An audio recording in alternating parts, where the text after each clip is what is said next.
6. Foi a palavra que eu havia preparado para ministrar. Então, mais uma confirmação de que Deus quer que a gente toque nele nessa noite. Amém?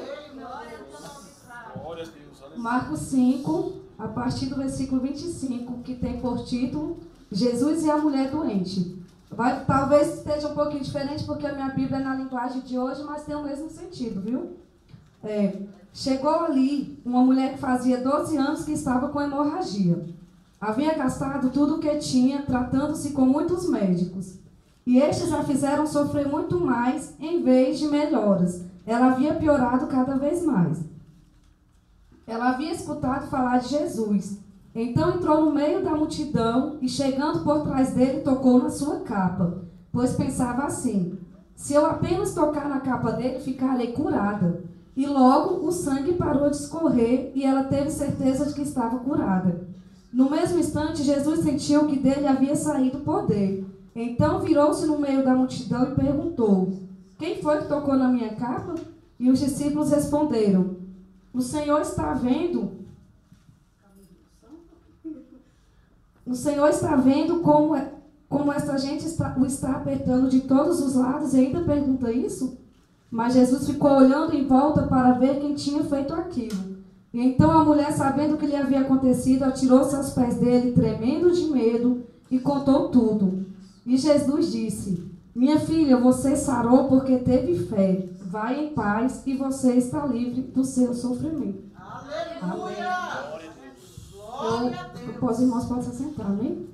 Assim, eu acho muito interessante essa passagem aqui, porque se nós formos ler mais um pouquinho em cima, Jesus estava passando ali pelaquela multidão para ir fazer outra obra. Porque, na verdade, ele não veio para curar aquela mulher. Ele estava indo para atender o pedido de Jairo, que iria até a sua casa, pois sua filha estava muito enferma. E Jesus estava passando, e essa mulher, ela havia 12 anos que estava com fluxo de sangue, com hemorragia. E ela simplesmente ouviu falar que Jesus passaria por ali. E mesmo no meio daquela multidão, mesmo sabendo que havia muita gente, que a chance dela tocar em Jesus seria pouca, o que ela fez? Ela pensou com ela mesma: se eu tocar em Jesus, eu vou ser curada. Talvez ali, eu não precisaria nem ela tocar em Jesus, só pela fé que ela tinha, eu creio que Jesus já faria um milagre. Mas mesmo assim, ela rompeu a multidão e foi até onde Jesus estava para tocar, porque ela sabia que mesmo que ele não o visse, mesmo que ele não parasse para impor as mãos sobre ela, para orar por ela, a fé dela de tocar em Jesus já seria o suficiente para que ela fosse curada. E eu meditando nessa palavra, eu fiquei pensando, falei, gente, imagine uma mulher de 12 anos com a hemorragia perdendo sangue.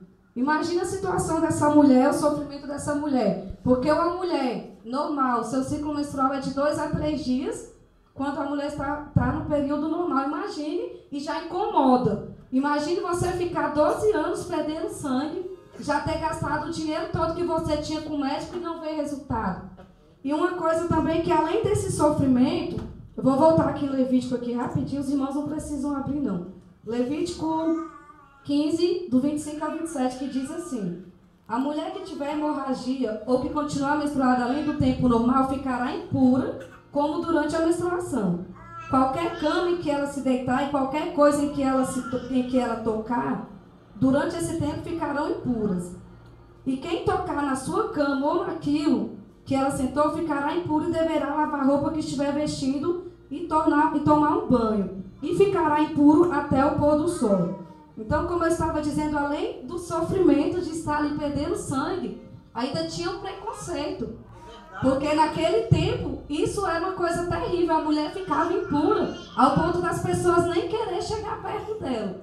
Aí imagine a situação dessa mulher, sofrendo por estar perdendo sangue, sofrendo por não ter amigos, né? Porque a Bíblia nos revela que quem ficasse perto dela, quem tocasse, pelo menos se sentasse onde ela estivesse, ficaria impuro também. Então eu acredito que o preconceito naquela época seria maior do que os tempos de hoje. Então ela sofria desse preconceito. Além de tudo, ela era só. Ela não tinha quem ficasse perto dela, ela não tinha quem cuidasse dela. Aí eu fiquei pensando, falei, meu Deus, imagina uma pessoa viver 12 anos, sofrendo, sozinha, sem um amigo, sem um familiar para estar perto dela. Então, quando ela teve a oportunidade de estar perto de Jesus, ela não pensou 2 vezes. Ela simplesmente rompeu a multidão, como o nosso irmão Fabrício já falou, ela foi lá e tocou na veste de Jesus. Só que o que é interessante aqui, ela simplesmente ela não só tocou na veste de Jesus, ela conseguiu tocar em Jesus, porque o próprio Jesus sentiu que saiu virtude dele. Então eu fico imaginando assim, o tamanho da fé daquela mulher, porque ao ponto de conseguir tocar o coração de Jesus, imagine o tamanho da fé, né, que ela tinha, né? E eu fico pensando, às vezes a gente tem a oportunidade de estar perto de Jesus, às vezes a gente não precisa romper uma multidão para estar perto de Jesus, às vezes estamos alguns minutos, algumas casas apenas de estar perto de Jesus e nós simplesmente decidimos não ir por alguma coisa, por qualquer motivo. Será que nós temos a fé dessa mulher de simplesmente romper a multidão, romper aquilo que nos impede de chegar perto de Jesus e receber nossa bênção? Eu não sei, meu querido, nessa noite, qual a multidão que tem te impedido de tocar em Jesus, mas eu quero te dizer nessa noite que você venha fazer igual essa mulher, que você venha romper todas as multidões, que você venha romper todas as barreiras, todo empecilho, mas que você venha sim conseguir tocar em Jesus. Por mais que esteja difícil a sua situação, não sei se é enfermidade, não sei se é vida financeira, material, ministerial, mas que você venha ter a coragem que essa mulher teve, de romper qualquer multidão, romper qualquer barreira e tocar em Jesus. E o interessante também que eu acho aqui é porque na mesma hora em que ela tocou em Jesus, o próprio Jesus sentiu que dele saiu virtude. Tanto é que ele perguntou, quem me tocaste? E os discípulos dele ainda falaram, mestre, o tanto de gente que tem ao teu redor, o tanto de gente que te aperta, você ainda pergunta, quem nos tocou? Será que nós estando sozinhos com Deus, sem nenhuma multidão ao nosso lado, será que nós temos conseguido tocar o coração de Jesus? Será que nós temos fé suficiente para tocar no coração de Jesus e fazer sair virtude dele? Ou será que nós temos medo de atravessar a multidão, senão nós sentimos vergonha, igual essa mulher, eu creio que durante muito tempo ela sentiu vergonha, ela sentiu medo, ela se culpou por estar naquela situação, porque a maioria da gente, a gente tem esse defeito. A gente às vezes acha que tudo que a gente passa é por pecar, mas eu quero te dizer nessa noite também, meu querido, que nem tudo que a gente faz é por pecar, porque assim, realmente os pecados têm a consequência, mas tudo na nossa vida é um propósito de Deus. Esses dias eu lendo aqui em Ezequiel 18, 19, se eu não estiver enganado, fala sobre um ditado muito popular que a gente escuta muito também, que diz que os filhos pagam pelos erros do pai. Mas eu quero dizer nessa noite que isso não é verdade, porque na Bíblia está dizendo o seguinte, que cada um paga por si. Então que nós não venhamos nos prender a isso, que tudo que a gente passa é por pecar, é por estar errado. Quando a gente vê alguém sofrendo, alguém padecendo, alguém passando por alguma prova, que a gente não venha julgar também. Dizer, fulano pecou, por isso fulano está passando por isso. Não é. Fulano está passando por isso porque Deus tem um propósito nisso. Nós estamos passando por alguma prova, não é porque Deus quer nos cobrar alguma coisa, não. É porque Deus tem um propósito na nossa vida para que nós estejamos passando por isso. Então, assim, a gente às vezes pensa muito. E eu lendo o contexto aqui dessa história, fala que antes que essa mulher tinha vergonha e tinha medo de se aproximar de Jesus. Mas a única chance que ela acha que ela teria foi essa. E o que ela fez? Ela aproveitou a oportunidade. Então quer dizer que nós não venhamos deixar as oportunidades passar. Outra coisa que me chamou a atenção, ela estava atenta. Quando ela ouviu falar, Jesus está passando por aqui, ela não perdeu a oportunidade. Ela esteve atenta e correu ao encontro de Jesus. Então quantas vezes nós não estamos atentos às nossas oportunidades? Às vezes a oportunidade passa, às vezes nós pedimos tanto algo ao Senhor e está bem aqui ao nosso lado e nós não estamos atentos, nós não vemos, nós não recebemos, nós perdemos a bênção. Então, assim, que nós venhamos fazer igual essa mulher, nós venhamos estar atentos e venhamos saber aproveitar a oportunidade. Porque às vezes Deus está batendo e nós simplesmente, às vezes nós queremos que caímos do céu, né? Igual aquele ditado lá, igual aquela história lá que diz que um certo homem estava no mar, perdido, no naufrágio, e pedindo, Deus, manda alguém. Aí Deus fez um monte de coisa, mandou o navio vir e ele ainda não creu que foi Deus. Ele queria que Deus descesse e fizesse. O navio esteve ali e ele não quis ir embora. Então, quantas vezes nós pedimos algo ao Senhor, o Senhor está aqui, ó, bem do nosso lado, e nós simplesmente deixamos passar. Então, que realmente nós vamos ser igual essa mulher, nós venhamos estar atentos, aproveitando a oportunidade. que nós não venhamos nos preocupar com o tamanho da multidão, que nós venhamos romper e tocar em Jesus. E nós vimos aqui, nós vendo aqui, como eu acabei de ler aqui, na hora que ela tocou em Jesus, o fluxo de sangue dela parou. Ela não precisou, a fé dela era tanta que ela não precisou ir num banheiro em algum lugar para ver se tinha parado, não. Na mesma hora a Bíblia nos revela que ela creu, ela acreditou que a cura dela tinha chegado. Uma vez eu lembro, o bispo Elisvaldo ministrou uma coisa e aquilo ficou na minha cabeça. Às vezes a gente está com enfermidade, vem pedir o pastor para orar, e o pastor fala, Deus usa o pastor e fala assim, recebe tua cura, você está curado. Deus curou, mas você teve fé? Aí daqui a pouco você fala, poxa, o pastor falou que eu fui curado, eu continuo sentindo. Tua fé foi suficiente para que Deus te curasse naquela hora? Às vezes a oração do pastor que orou por você tem mais fé do que você. Então de que adianta? Porque assim, a minha oração resolve sim. A minha fé resolve sim, mas se você não tiver fé, se você não buscar com suas próprias bocas, com seus próprios joelhos, de nada vai adiantar. A minha fé unida com a sua pode sim ser maior e conseguir mais êxito diante de Deus, mas é necessário que nós, a qual precisamos da bênção, estejamos mais ligados para poder receber. Outra coisa que me chamou a atenção aqui, ela tocou em Jesus, ela foi curada. Ela poderia simplesmente virar as costas e ir embora, ela não fez isso. Quando Jesus perguntou quem me tocou, ela voltou e falou, Jesus, fui eu. Então assim, não é necessário a gente só tocar em Jesus, a gente tem que tocar em Jesus, tem que se declarar a Jesus, tem que assumir os nossos atos. Porque ela podia muito bem, tô curada, ó, multidão, Deus vai saber que fui eu, não foi. Ela não foi embora, ela voltou até Jesus e falou, Jesus, fui eu que te toquei. Então, às vezes, o que Deus está esperando de nós não é somente um toque. Às vezes, Deus está esperando que nós nos declaramos a Ele. Não sei de qual forma tu tem se declarado a Deus, ao Senhor, mas nessa noite eu te digo, toque o coração de Jesus e se declare a Ele. Porque a partir daí, sim, nós vamos ver sair virtude de Jesus. Porque às vezes nós esperamos sentir algo assim, totalmente assim, que nós achamos que é sobrenatural. E às vezes um simples toque assim já adianta tanta coisa, já resolve tanta coisa. Eu vejo isso aqui como um livramento de Deus, porque do jeito que eu caí, eu podia ter caído, eu podia ter batido as costas, podia ter machucado a cabeça.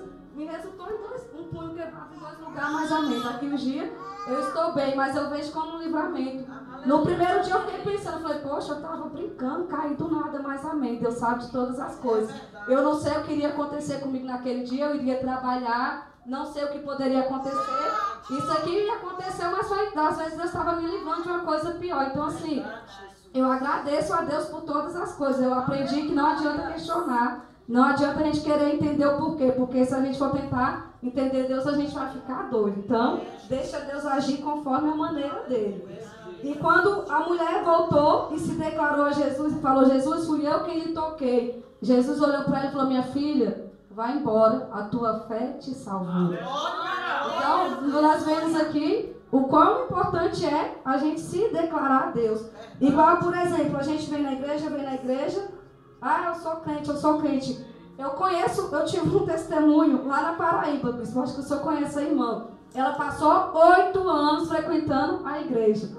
Nunca havia levantado a mão e declarado que queria ser crente. Ela falou que esses 8 anos que ela passou na igreja foi uma bênção, mas ela disse que a partir do momento que ela se declarou, que ela foi na frente e declarou que queria, a irmã preta, aquela que tem o vozeirão, ela disse que a partir do momento que ela foi na frente e declarou que queria Jesus, ela disse que as portas não se abriram não, as portas se escancararam para ela. Então assim, ela estava ali cantando, orando, adorando, mas ela ainda não havia levantado o braço e aceitado a Jesus. A partir do momento que ela abriu o coração, que ela tocou em Jesus e que ela se declarou a Jesus, algo novo aconteceu na vida dela. Então nessa noite eu quero frisar mais uma vez que nós devemos tocar em Jesus, nós devemos fazer com que Jesus sinta o nosso toque, nós devemos fazer com que saia a virtude de Jesus e que nós devemos nos declarar também a Jesus. Porque isso é muito importante para que nós venhamos alcançar nossa bênção de forma total. Eu acredito que se ela tivesse ali saído no meio daquela multidão, ido embora, talvez ela poderia sim ter sido curada naquele momento. Mas vai que quando ela saísse dali, voltasse tudo de novo. Porque ela às vezes ficasse com vergonha de se declarar ao Senhor. Mas pelo ato de coragem dela, pelo ato de fé dela, a palavra encerra aqui dizendo, Jesus dizendo para ela, nós vemos aqui, vou ler aqui o 32. Mas Jesus ficou olhando em volta para ver quem tinha feito aquilo. E então a mulher, sabendo o que lhe havia acontecido, atirou-se aos pés dele, tremendo de medo, e contou tudo. E Jesus lhe disse: minha filha, você sarou porque teve fé. Vai em paz e você está livre do seu sofrimento. Glória a Deus. O próprio Jesus, ela se declarou a Jesus e Jesus se declarou a ela. Então, assim, nós temos que nos declararmos a Jesus e Jesus nos declararmos a nós. Porque não adianta a gente fazer sacrifício de tolo e não obter resultado da parte de Jesus. A partir do momento que nós nos declararmos ao Senhor e Ele nos responder, é sinal de que o nosso sacrifício está sendo válido. É sinal de que o nosso sacrifício está sendo aceito por Jesus. Então, assim, que nós venhamos, sim, tocar Jesus, mas de que forma que Ele próprio venha se sentir tocado. De forma que nós venhamos sentir, sair virtude dEle. Amém? E mais uma vez eu quero dizer que essa mulher só obteve esse êxito por causa da fé, por causa da coragem dela, por causa da atitude dela e porque ela estava atenta e não perdeu a oportunidade que lhe foi dada. Então, mais uma vez, eu quero frisar que nós venhamos estar atentos às oportunidades e que nós não venhamos deixar passar por nós as oportunidades que nos são dadas. Porque às vezes nós temos tanta oportunidade e nós simplesmente abrimos mão de tudo, né? Uma oportunidade que nos é dada na igreja para fazer qualquer coisa é uma oportunidade que Deus está nos dando. Às vezes uma coisa que você acha que é o mínimo, é Deus te testando para saber se você está capacitado para fazer o máximo. Então, assim, não se questione, eu queria fazer isso, eu queria fazer isso. Você queria, não, você quer fazer, mas no tempo de Deus. Não adianta a gente querer algo para a nossa vida se não estiver no tempo de Deus. Se estiver no tempo de Deus, você vai fazer. Você querer já é importante, porque você já está se declarando ao Senhor o que você quer. Você já está tentando de alguma forma tocar o coração de Deus. Você pode até já estar tocando, mas na hora certa, Ele vai se declarar a você. Amém? E como nós também estamos na campanha da águia, não demorando muito, eu vou só ler ali, que Isaías 40, 39, né? 31 que diz assim: mas os que confiam no Senhor recebem sempre novas forças. Voam nas alturas como águias, correm e não perdem as forças, andam e não se cansam. Eu vejo aqui também que essa mulher, ela teve visão de águia, porque ela sabia que ela, indo ao encontro de Jesus, algo aconteceria. Então, que nós venhamos ter visão de águia. Eu estava estudando um pouco sobre a águia, e nós vimos que a águia é aquela ave que tem o voo mais alto. A águia é uma ave que tem a visão, ela enxerga 8 vezes mais do que o ser humano. E a visão dela é tão ampla que ela não enxerga só o que está à frente dela, ela enxerga o que está ao redor. Então, como aquela mulher, ela estava atenta como a águia. Ela estava atenta a todas as oportunidades. E eu vi aqui algumas características de uma águia, eu quero passar para os irmãos, que nós venhamos nos espelharmos nessas características e assim nós vamos alçar, com certeza, grandes voos como a águia, que é o nosso tema de 2013, voando alto como a águia. E eu tenho certeza que se nós seguirmos essas características, se nós acompanharmos essa águia aqui, nós vamos sim alçar grandes voos. E a primeira característica da águia é a visão, como eu já falei. Ela enxerga 8 vezes mais que o ser humano. A águia é sábia. Ela não constrói o ninho para criar seus filhotes em qualquer lugar. Ela escolhe o rochedo mais alto e ali ela constrói um ninho seguro. Então, nós temos que ser sábios. Eu vejo a águia como uma grande inspiradora para a nossa família, porque ela tenta de todas as formas proteger seus filhos, sua família. Ela não deixa, porque se ela não tivesse essa sabedoria, ela poderia ali criar o ninho em qualquer lugar, no baixo, assim, mas o que ela faz? Ela cria no rochedo mais alto para proteger os seus filhos. Então, que nós venhamos ter a sabedoria da águia para proteger nossa família, proteger nossos filhos, proteger nossa vida ministerial. Ah, mas como assim proteger nossa vida ministerial? Tem tanta gente querendo o nosso lugar. Se nós não protegermos, se nós não estivermos atentos, se nós não tivermos uma visão ampla como a da águia, rapidinho a gente cai, porque é tanta gente querendo derrubar que a gente acredita que por estar no caminho de Deus isso não acontece, mas infelizmente acontece. É o que mais tem, é pessoas querendo nos derrubar, nos destruir ministerialmente. Então que nós venhamos ter visão e que nós venhamos ser sábios igual a águia para saber nos proteger e proteger aqueles a qual nós amamos. Uma qualidade também que eu achei muito interessante na águia, ela é a ave mais fiel que tem. Ou seja, a fidelidade dela. Se nós formos olharmos, pode estudar lá, quem quiser lá entrar lá para ver a respeito da águia. Diz que a águia é a ave mais fiel em relação a parceiros, a tudo. Quando ela vai escolher um parceiro para ela, a primeira coisa que ela olha é a fidelidade do parceiro. Então, assim, nós devemos ser fiel com nossos pastores, com nossos líderes, com o nosso ministério, com a nossa igreja, com a obra a qual Deus colocou na nossa mão. Que nós venhamos estar atentos e ser fiel a tudo, que nós não venhamos nos desviarmos por nada dessa fidelidade, mas que nós venhamos ter uma fidelidade também para com Deus, assim como Ele é para conosco, amém? Outra coisa que a águia ela é vencedora. Ela é forte, viva, corajosa. Ela simboliza os que esperam no Senhor, como diz a palavra ali, né? Ela é vencedora. Outra coisa que me chamou a atenção em relação à águia, eu achei muito interessante isso aqui, ela se alimenta bem. Ela se alimenta de carne fresca, esquilo, cobra, entre outros. Então nós, para sermos bons cristãos, bons obreiros, bons membros, nós devemos nos alimentar daquilo que é bom. De uma boa palavra, de um bom filme, de um bom programa, de uma boa leitura. Não adianta a gente estar na igreja e sair lendo qualquer coisa, sair vendo qualquer coisa, sair ouvindo qualquer coisa. Porque assim como a águia, assim como uma criança, assim como nós, ser humano, precisamos nos alimentar bem para ficar de pé, a nossa vida ministerial também precisa dessa boa alimentação. Então que nós venhamos aprender a nos alimentarmos bem ministerialmente, amém?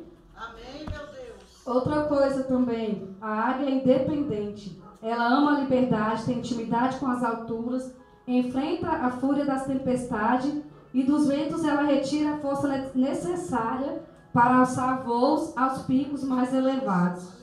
Nós devemos sermos independentes, entre aspas, porque se você ser independente, não é você chegar na igreja e falar, sou independente, vou fazer o que eu quiser, não preciso mais do bispo Erisvaldo para me falar o que eu devo ou não fazer. Ser independente, assim, no seu espiritual. Porque, como eu falei, às vezes a gente acha que para a gente receber uma bênção, a gente depende de outra pessoa. Ah, só vou ser abençoado se fulano orar por mim, não. Nós temos que ser independentes em relação a isso.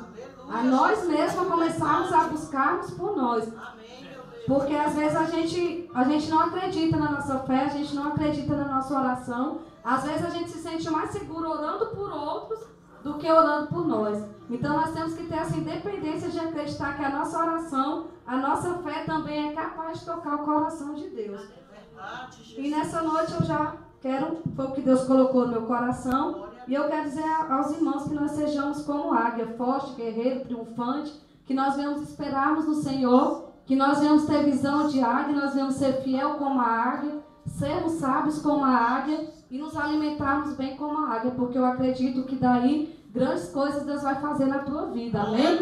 E nessa noite eu gostaria, com o senso do bispo, convidar os irmãos aqui na frente, aqueles que desejam tocar Jesus assim como aquela mulher fez, aqueles que desejam ser tocados por Jesus nessa noite, aqueles que desejam ter visão de águia, ser fiel como a águia, e aqueles que também desejam alçar grandes voos como a águia. Eu gostaria também de pedir a irmã Ruth para estar louvando. Fiel na tua vida, igreja. Assim como ele fez a vida de Jó, eu creio que o Senhor vai fazer na tua vida também. O Senhor restituiu tudo aquilo que ele perdeu. Porque a glória da segunda casa, igreja, não é do que a primeira. O Senhor deixou que o inimigo tocasse em tudo, na família, no que ele possuía, mas não deixou tocar na vida dele. Não está difícil, mas o Senhor é contigo, amém? Não desista. Tenha fidelidade com o Senhor, porque ele será fiel contigo. Aleluia.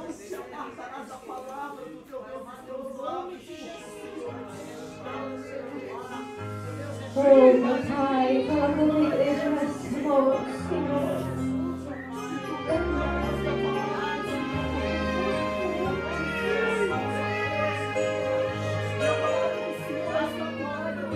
Se alguém tentar te humilhar porque és crente e crê em Deus, não dê ouvidos.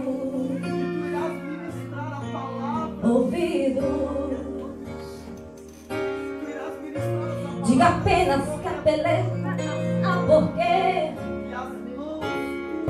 Deus é contigo, contigo. Não se deixe ser levado pela voz do opressor. Ele só sabe acusar. Não te renda porque ele já perdeu. Agora é a sua vez de humilhar. Não te lembras que ele foi até Deus dizer que só blasfemaria contra seu Senhor. Se o Senhor deixasse ele consumir todos os seus bens, Jó não aguentaria. Oh, aleluia. Mas o homem que é fiel no seu propósito e teme a Deus não se corrompe, não. Não, não. Olha o que aconteceu. Mesmo em meio à tempestade, Jó se levantou das cinzas e adorou ao Senhor. Jó lançou-se sobre a terra e adorou e falou para todo inverno escutar: no sair do ventre da minha mãe, e é no que voltarei para lá. Tudo que eu tinha era de Deus. Deus me deu e ele mesmo tomou. Cai por terra o inimigo de Deus, e louvado seja o nome do Senhor.